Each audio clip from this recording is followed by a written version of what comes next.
A world-exclusive interview with Benjamin Netanyahu, Israel's prime minister, who right now is fighting for his political life amid the worst crisis that Israel has seen in modern times. In a moment, we'll debate whether he can survive those waves of protest. But first, I talked to him about Ukraine, Iran, and the explosive remarks a member of his government made about the Palestinian people. Let's talk about Ukraine briefly, if we may. I interviewed Governor Ron DeSantis, the Florida governor, a few days ago, and he said that Vladimir Putin is a war criminal and should be held account for his crimes. Do you share that view?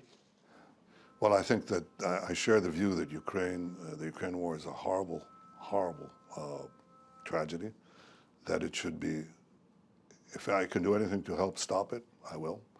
And I'll refrain from saying more because I might be in a position to help stop it one day. And have you been asked to, I know you were asked at the start to try and mediate, perhaps. Have you been asked again? I haven't been asked officially, but I received unofficial approaches from, supposedly from both sides. I don't want to say more than that. At the time, I wasn't the prime minister. I said there's one prime minister at the time, and I'm not going to jump in. And if the opportunity arises where there's a realistic chance that I can help stop this tragedy, this horror, there's no other word, then I'll do it. But it wasn't a legal invasion, wasn't it? I mean, it broke every international law. No, of course, no, it's not the question. The question is, where is the, what is it that you can do to stop this horror? And, as long as there's a glimmer of a chance that I can, I'll keep that glimmer alive. Iran now can enrich uranium to 84% purity, which clearly is a dangerous situation, not least for Israel. They might see what they perceive to be, from what they've read and heard, an unchecked Israel government packed with what many people view as extremists, as a as a threat to them. So, okay. Well, let me just put that to you, because people have said that. Well, they say a lot of silly things. I mean, this is silly. Israel is a... No, this has come from Israelis who fear that may send the wrong message to Iran. Well, I think that's nonsense. I mean, I think all Israelis are united in seeing the danger of a nuclear Iran. All Israelis understand that, at least I understand, that it's my responsibility as the leader of the one and only Jewish state, which Iran calls for its annihilation, to do everything in our power to stop it. And Iran should know that I and Israel will do everything we can to stop it. It's got nothing to do with the composition of the government. It's got everything to do with the composition of our history and the fact that they're calling for our destruction. Rishi Sunak said again in the readout from your meeting, our governments will continue to work closely together to push back against aggression from Iran and manage the risk of nuclear proliferation. But in reality, what can someone like Rishi Sunak on behalf of Britain do to help you in this situation? I think, first of all, it's important to say it. I think it's important also to apply economic pressures.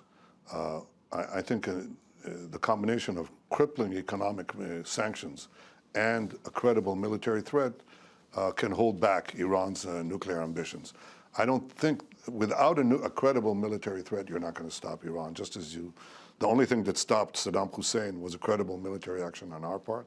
The only thing that stopped Syria, Hafiz Assad, or rather Bashar Assad, from developing nuclear weapons is a credible military action on our part.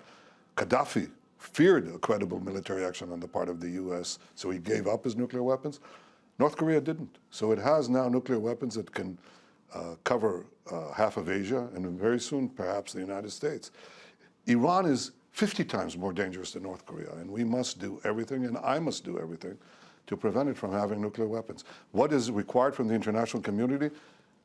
Sanctions, strong sanctions, from the United States and from Israel, a credible military threat. Final question, Prime Minister.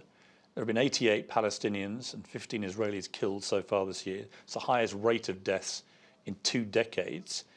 Many are saying that a lot of this is down to incendiary rhetoric from some of your right-wing members of your government, and they particularly cite Bezalel Smotrich, who earlier had called for the segregation of maternity wards so Arab and Jewish newborns would be separated at birth. He's now in charge of the civil administration of the occupied West Bank. Last week he said, who was the first Palestinian king? What language do the Palestinians have? Was there ever a Palestinian currency? Is there a Palestinian history or culture? Nothing. There is no such thing as a Palestinian people. That's not helpful to anything, is it? I think that there are a lot of statements that he made previously that he walked away from, and some he said were not accurate. In any case, they're part of my government, but they're part of my government, and I decide policy. But do you distance yourself from comments like that?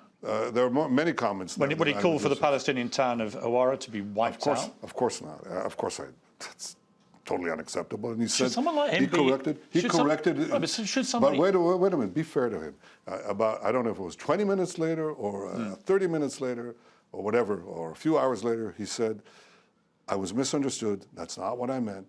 We don't believe, he doesn't believe, and by the way, I know him, got to work with him now a few months.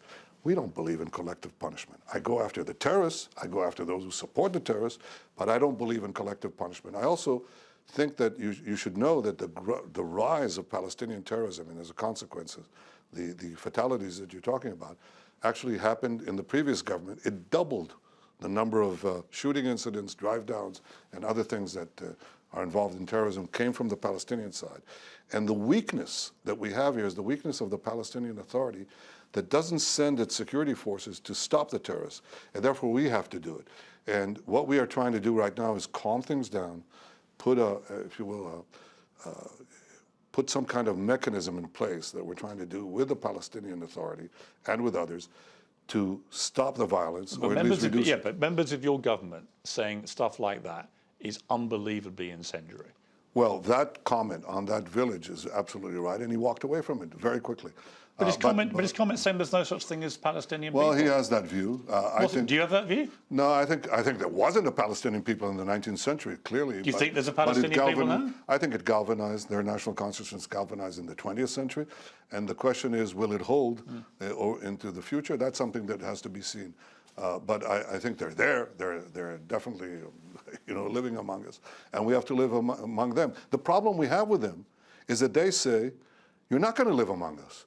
The problem, the reason this conflict persists now for 100 years is because the Palestinians, led by irresponsible leaders, are resolutely opposed to a Jewish state in any boundary. So it doesn't make it, no one succeeded.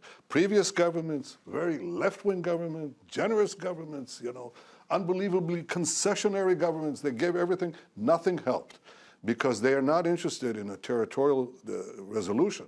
They're interested in the dissolution of the one and only Jewish state. But so far this year, 6 times as many Palestinians have died as Israelis. That's just a fact. Well, do you want to compare what happened in other No, I'm just saying this year. You want to compare other conflicts, include global conflicts? No, I'm saying this year. Yeah, well, because what happens is that they start shooting Israelis. We go after the terrorists. The terrorists hide inside terrorist strongholds, and to get to them, we have to fight other terrorists. Most of them, by the way, are combatants.